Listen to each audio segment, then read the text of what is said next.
Pronto. Fala aí, gente linda. Bom dia, boa tarde, boa noite, boa madrugada. Bom qualquer momento que você dedicou aí para dar uma atenção ao nosso Resenha Máxima, que você já entendeu qual é a dinâmica. Eu recebo aqui ilustríssimos convidados de várias áreas de conhecimento, tratando de assuntos assim interessantes em que eu possa ali, né, aprender junto com vocês e participar, acrescentar algumas informações baseadas aí na minha área de atuação, que é a geografia. E hoje, mais uma vez, tenho o prazer de trazer no nosso resenha Lúcio Lobato, nosso maravilhoso químico. Fala com essa galera aí, Lucinho. E aí, galera, sejam muito bem-vindos a mais um Resenha Máxima. Como o Bob falou aí com vocês, eu sou o Lúcio, sou professor de Química aqui do Força Máxima e vou estar acompanhando vocês hoje por esse passeio pelo mundo da energia nuclear, junto com o nosso querido Robertson. É isso, vamos falar de energia nuclear, porque é um tema assim, que as pessoas, né, criam muitos mitos, né? Sim. Mas, ao mesmo tempo, eu percebo, por exemplo, que quando dou aula de energia, quando chega a energia nuclear, as atenções ficam muito mais voltadas, aí começam aquelas perguntas, né? Então, acho que vai ser bastante produtivo e útil esse desenrolo aí. Com Vai contigo, certeza, Lúcio, vai contigo. hoje em dia tem muita curiosidade, muito burburinho acerca da energia nuclear, né? Especialmente devido às recentes produções audiovisuais, né? Por exemplo, a série Chernobyl, que inclusive eu muito super recomendo para a galera.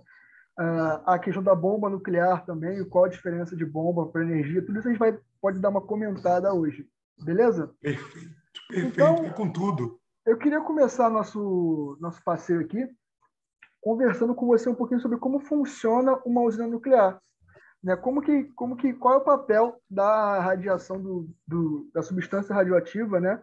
Dentro da produção de energia numa usina nuclear. A energia, por mais que as pessoas às vezes confundam, ela não vem diretamente da radiação.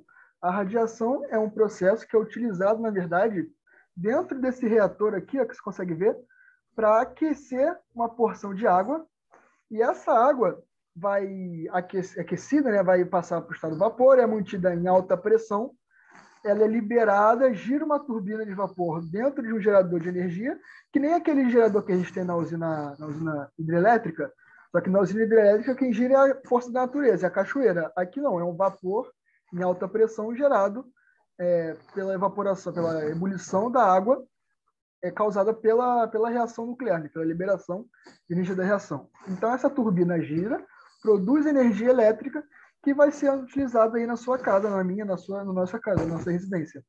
E aí, como você gera vapor, né, água muito quente, basicamente, vapor de água e água de estado gasoso, temperaturas altíssimas, necessário que haja um resfriamento. E é aí que entra a fonte de água, que fica geralmente próxima à usina, né? É muito comum a gente ver essas usinas construídas próximas a regiões litorâneas e tudo mais, justamente para utilizar essa água da região no processo de refrigeração do reator. Entendeu, Bob? Perfeitamente, maravilhoso. Beleza. Mas e aí? Como que ocorre o processo dentro do reator? O que acontece? O combustível mais utilizado nas usinas nucleares é o urânio 235. Né? É um isótopo do urânio 235, né? Também é utilizado o polônio e até alguns outros elementos, mas majoritariamente o urânio 235. E aí a reação que acontece dentro do reator é essa aqui que a gente consegue ver. Você tem o urânio 235, aí você acerta o urânio com o nêutron. Tem até uma animaçãozinha que eu preparei para a gente dar uma olhada. Então tem aqui o urânio, beleza? Eu acerto ele com o nêutron. Aí o urânio quebra em núcleos menores, né? O núcleo de bário, que é um outro elemento químico, e o núcleo de plutônio, que é outro elemento químico, e mais 3 nêutrons. Esse processo libera uma grande quantidade de energia que é utilizada para ferver a água, como eu falei com você. Para você ter uma ideia, Bob, 10 gramas de urânio conseguem produzir a mesma quantidade de energia elétrica, né, nesse processo do que, se eu não me engano, 700 quilos de petróleo e 1.200 quilos de carvão. Então, é realmente uma matriz energética muito poderosa, a energia nuclear, a gente pode assim dizer. E o interessante dessa reação que a gente acabou de ver é que, como você pode ver, mais uma vez aqui, são produzidos nêutrons no final do processo. E esses nêutrons dão continuidade ao processo, bombardeando outros átomos de urânio no reator, gerando aquela famosa reação em cadeia. Você com certeza já ouviu falar aí, pessoal de casa também. Então você começa tudo com o nêutron, você dispara um gatilho que quebra o átomo de urânio e a reação vai acontecendo daí para frente, liberando mais e mais energia. E essa energia é utilizada para ferver a água que vai gerar a turbina e produzir energia elétrica para a gente utilizar. Show de bola? Maravilhoso, que isso. Uma coisa muito Bom, importante também interessante é que o urânio 235, na verdade, ele é cerca, se eu não me engano, não é o número exato, mais de um e pouco por cento de todo o urânio. A maior parte do urânio que a gente tem é um outro isótopo, que é o urânio 238, que não é muito utilizado para gerar energia. Então é aí que vem o processo de enriquecimento, que também tem muito mito em volta dele, né? Porque a gente diz que sempre que tem um país fazendo enriquecimento de urânio, as atenções já se voltam para ele, pô, será que ele quer fazer energia ou será que ele quer bombardear alguém, né? E porque assim, de acordo, né, com o nível de enriquecimento, a geração de energia ela pode ter fins chamados pacíficos, né, exatamente. voltado apenas para produzir energia, ou pode ter fins bélicos se esse enriquecimento produz, né, Uhum, capacidade para alimentar artefatos militares. Né? exatamente. É aquilo, né? A ciência, ela não é boa nem ruim. Quem tem juízo de valor somos nós, seres humanos. A natureza está aí, ela é a natureza, pronto. Então, é a gente que escolhe como a gente aplica esse nosso conhecimento, né? Então, quando você pega o urânio 238 e enriquece ele, quer dizer que você está aumentando, naquela sua amostra de urânio, a porcentagem de urânio 235, que é mais suscetível a essa reação, e por isso que o urânio enriquecido libera mais energia. Entendeu? O urânio enriquecido, por exemplo, aqui nas usinas do Brasil, é um grão 1 e um grão 2, que a gente vai comentar mais à frente, utiliza-se urânio enriquecido com cerca de 3% de urânio 235, se eu não me engano, se eu não estou errando o valor agora. Beleza? Estamos combinados? Maravilhoso. Show! E aí, aqui tem um quadrinho muito interessante, deixa eu chegar a gente aqui para baixo, que discute, né, visa a nossa discussão, com as vantagens e as desvantagens da utilização da energia nuclear. E aí eu queria que você desse uma palavrinha para a gente. Fala aí, fala aí, fala aí. Então, primeiramente, eu gostaria de lembrar que não existe fonte de energia perfeita. Uhum, Todas elas apresentam pontos positivos e negativos. sim. Então, uma gestão energética eficiente, ela é realizada de maneira que possa misturar, que possa equilibrar diferentes tipos de energia. O que vai acontecer? As vantagens de uma fonte, elas minimizarão, né, as desvantagens de outra, e aí você vai ter uma situação de equilíbrio. Então, assim, há vários casos em que um gestor, né, um governo, ele, por mais que seja vantajosa um tipo de energia, acaba de alguma forma ali, por isso, investindo muito nela, demasiadamente nela, em algum momento o setor energético daquele país sucumbe a uma crise. Será que a gente tem algum país assim muito próximo? Será que nós estamos vivendo uma situação muito, né, parecida pelo fato de termos focado exageradamente no setor hidrelétrico? É só vocês pegarem as contas de luz aí, só ouvirem as reclamações dos pais de vocês, que vão entender perfeitamente o que eu estou falando nesse momento. Inclusive, Então, está muito claro na conta de luz isso, porque agora, né, aquele sistema de bandeira tem uma bandeira chamada bandeira escassez hídrica. Então, isso está exatamente. bem explícito mesmo o problema. Então, seja a energia nuclear, seja a hidrelétrica, seja o petróleo, qual for, não é conveniente, não é inteligente sobrecarregar, focar em uma fonte só. Quanto à energia nuclear, certo? Você pode pegar o Brasil como exemplo. O Brasil é um país que tem uma reserva de urânio significativa, mas a disponibilidade de urânio, de maneira geral, ela é representativa. A energia nuclear ela é considerada uma energia limpa. Lembrem que energia limpa é quando, no momento da sua geração, não há a identificação da eliminação de algum tipo de resíduo que possa contaminar o ambiente, seja Uhum. sólido, líquido ou gasoso. Não acontece isso com a energia nuclear, certo? Qualquer tipo de empreendimento, ele tem que haver um estudo de custos, né? Para saber quanto se gastará para implantá-lo, como será o retorno após o processo, né, de operação. E aí a energia nuclear, ela, sem dúvida, é uma energia muito cara no seu processo de implantação, já indo para uma desvantagem. Ela demanda tecnologia avançada, precisa de conhecimento científico, né, à frente, mão de obra qualificada, tudo isso envolve muito custo. Sim. Porém, depois da estrutura pronta, o custo de geração do megawatts de energia, em comparação com outros, acaba de alguma forma compensando. Ah, Bob, então o custo de instalação pode ser alto, mas após a instalação, a geração ela vai sendo compensada, ela vai compensando o alto custo que foi realizado para essa instalação. Tem muitas fontes energéticas que acabam, de alguma forma, sendo influenciadas ou então extremamente possibilitadas por algum tipo de evento natural. A eólica precisa de vento forte e constante, a solar, né, de luz solar forte e constante. A hidrelétrica precisa de água de rio, preferencialmente de planalto, que já tem uma força natural.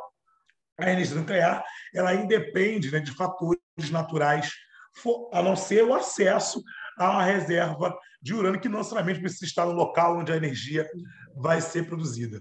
E o Lúcio comentou lá no início, ele usou, inclusive, perfeitamente referências quantitativas de que com alguns gramas de urânio a gente pode produzir energia além de toneladas de carvão mineral, por exemplo, de milhares de barris de petróleo. Então, é um tipo de energia que você usa pouco combustível para um total energético muito elevado. E isso já faz com que as usinas nucleares sejam menores, já que elas usam pouca matéria-prima. Né? E usinas menores ocupam, obviamente, menos espaço, e elas podem estar mais perto do consumo. Entendam que entre a usina, seja qual for, e o consumidor, nós temos um sistema de transmissão, que quanto mais longo ele for, isso está atrelado à perda de energia nesse trajeto. Então, a usina nuclear, por ser menor, ocupa menos espaço, isso dá uma liberdade locacional a ela, ficar mais perto do consumo, então menos perda no processo de transmissão. Agora, além do alto custo de instalação, o urânio ele é um recurso não renovável, é abundante, mas vai acabar um dia, certo? Ainda não se tem uma estratégia 100% segura de descartar os resíduos radioativos, né? O chamado lixo atômico. Tem usinas na França que vêm enterrando esses resíduos no subsolo oceânico. Aqui no Brasil, nós vamos entender, vamos ver daqui a pouco as nossas usinas, e lá eles construíram câmaras subterrâneas onde é feito o depósito desses resíduos, mas nada garante que a longo prazo não haverá contaminação no meio ambiente. Lúcio comentou sobre a questão da necessidade de água, né? Água para realizar o resfriamento do reator. E aí essa água ela acaba sendo aquecida. Ah, Bob, não tem um papo aí de que a água fica contaminada? Não.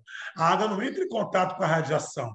Ela é aquecida porque ela é feita para resfriar porque está muito quente.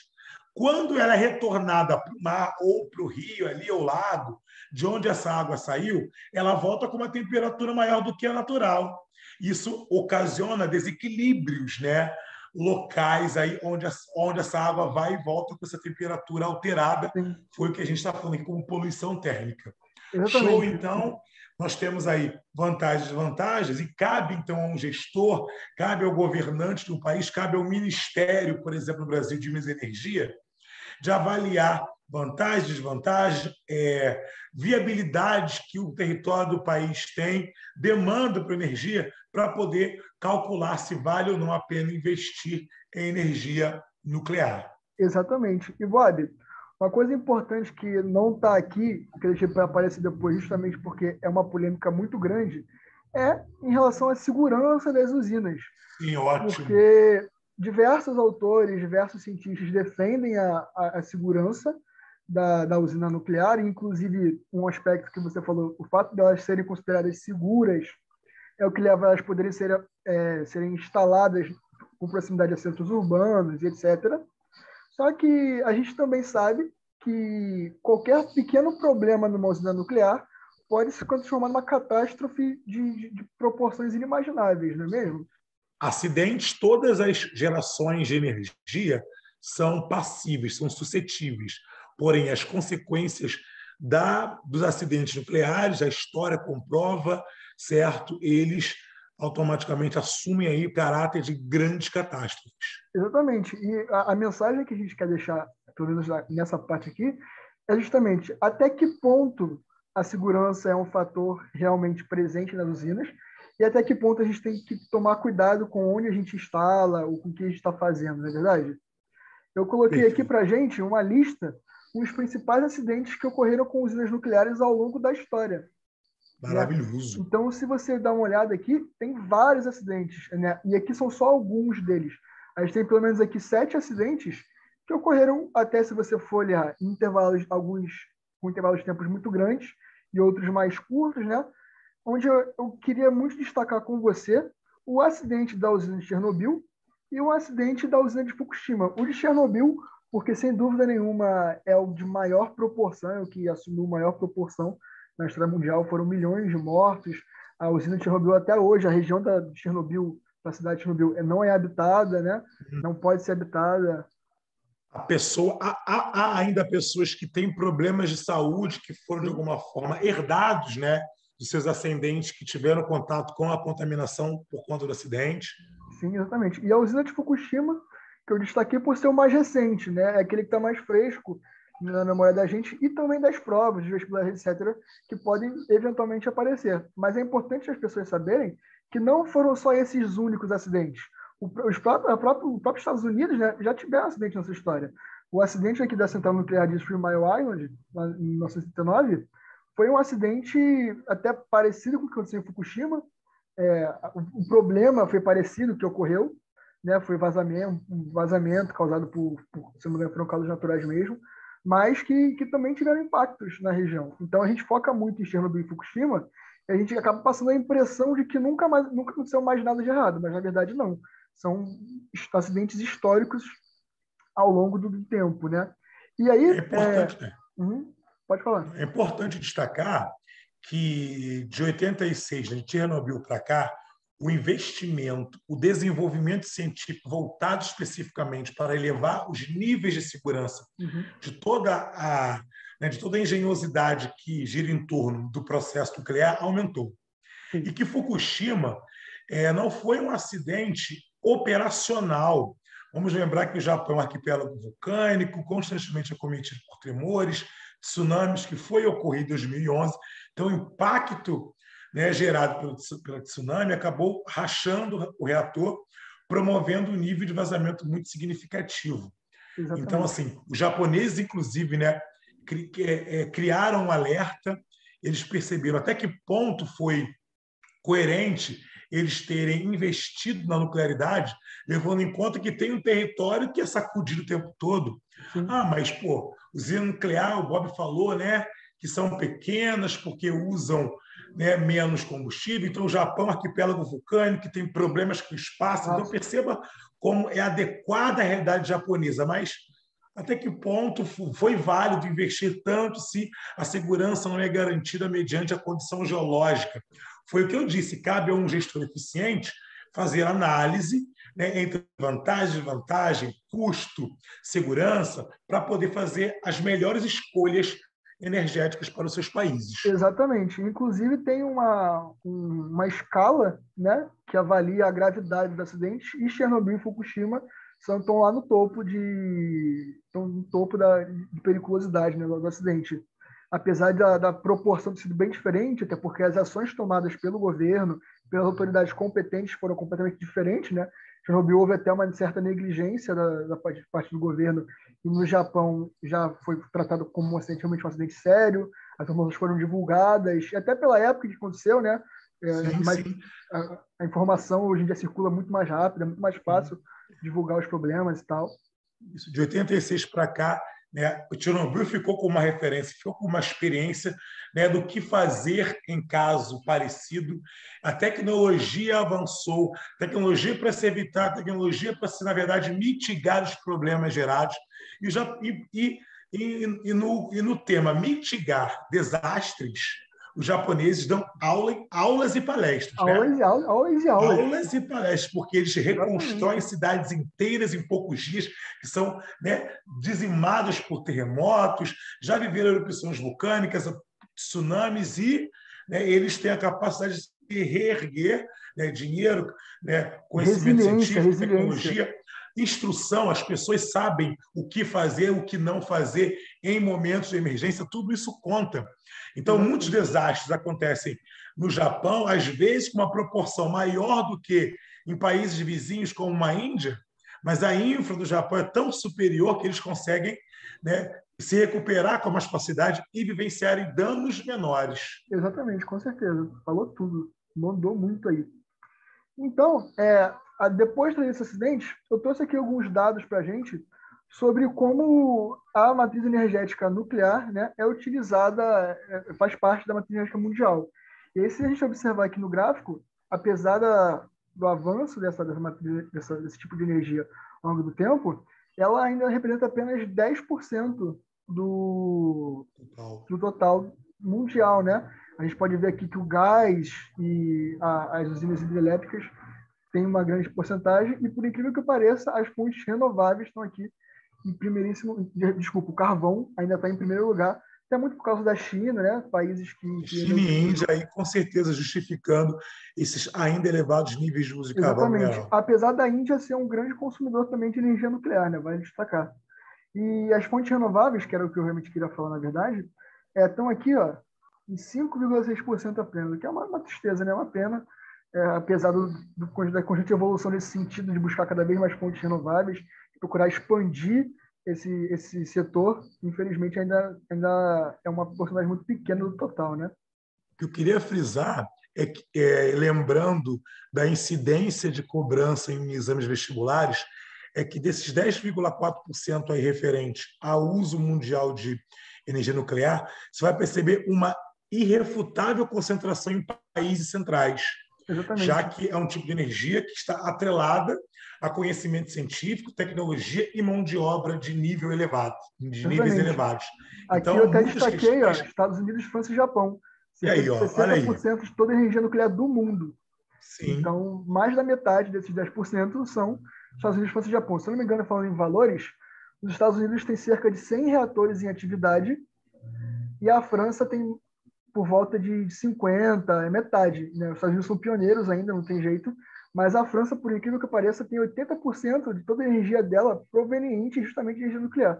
Então, é um país que depende completamente desse tipo de matriz energética, certo?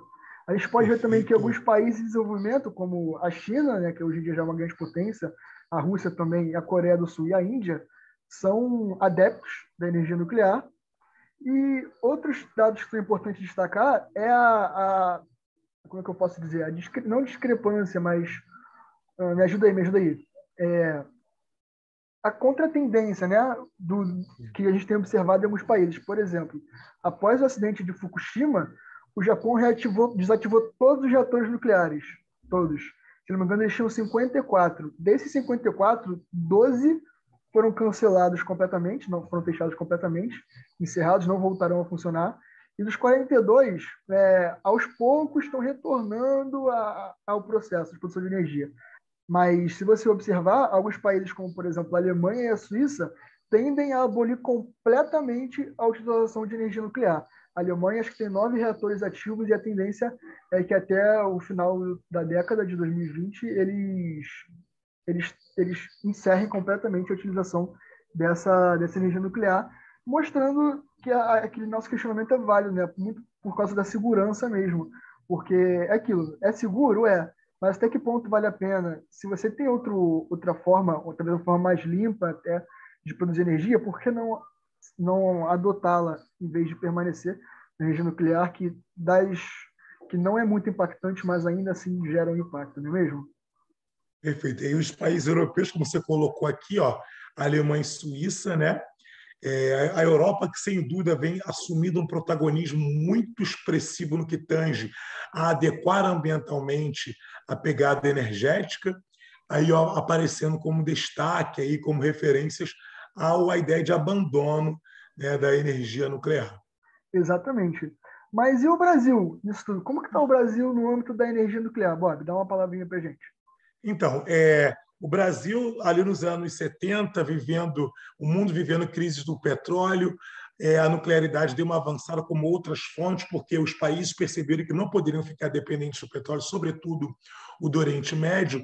Então, houve alguns acordos, primeiro com os Estados Unidos, que não deu certo, depois com a Alemanha, e desses acordos nós tivemos a infraestrutura importada para a implantação de 3 usinas nucleares, Angra 1 e 2, que já estão em operação desde o fim dos anos 70 e início dos anos 80, e Angra 3 está em construção eterna, né, com prazos, né, de Exatamente. finalização sempre adiados por falta de capital, agora também por questões de corrupção, aí a Lava Jato, né, paralisando o processo de avanço da construção de Angra 3. Exatamente. Aqui a São gente duas tem usinas uma imagem ilustrativa de Angra 1 e Angra 2.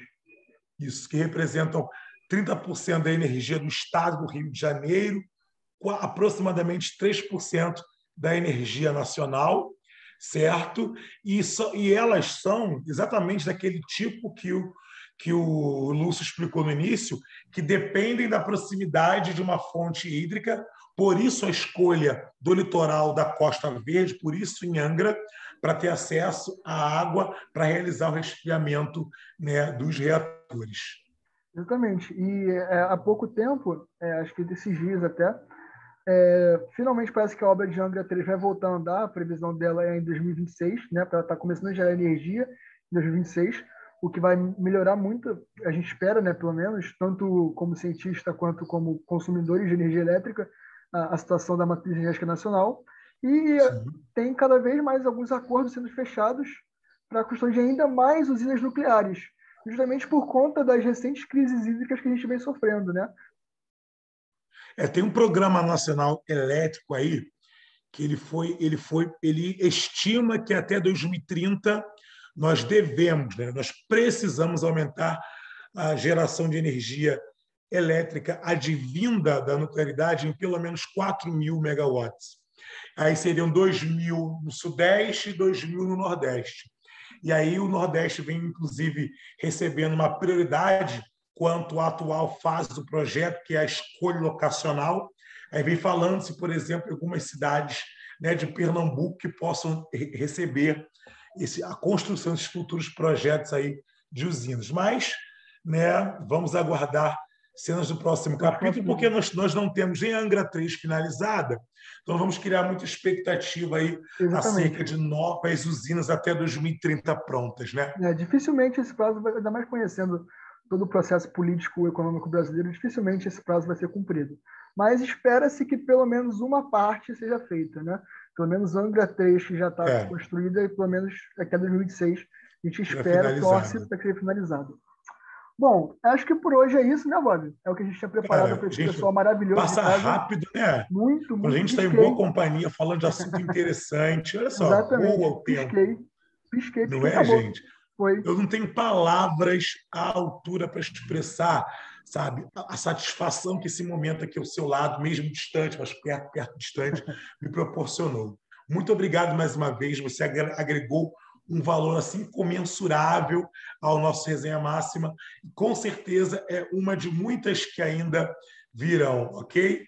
Dá um tchau para essa galera aí, Lúcio, seu lindo. Então, eu queria agradecer o espaço mais uma vez. É sempre um prazer estar aqui contigo, ainda mais uma honra, uma grande honra estar aqui com você, conversando sobre esses assuntos super interessantes. E mais ainda é uma honra estar ajudando essa galera maravilhosa aí de casa com esses assuntos que são, além de muito interessantes, muito importantes, tanto para a formação deles para o vestibular, quanto para a formação deles como cidadãos, não é mesmo? Porque sabendo desse tipo de coisa, a gente sabe a quem cobrar, sabe o que cobrar e o que esperar para o futuro. Certo?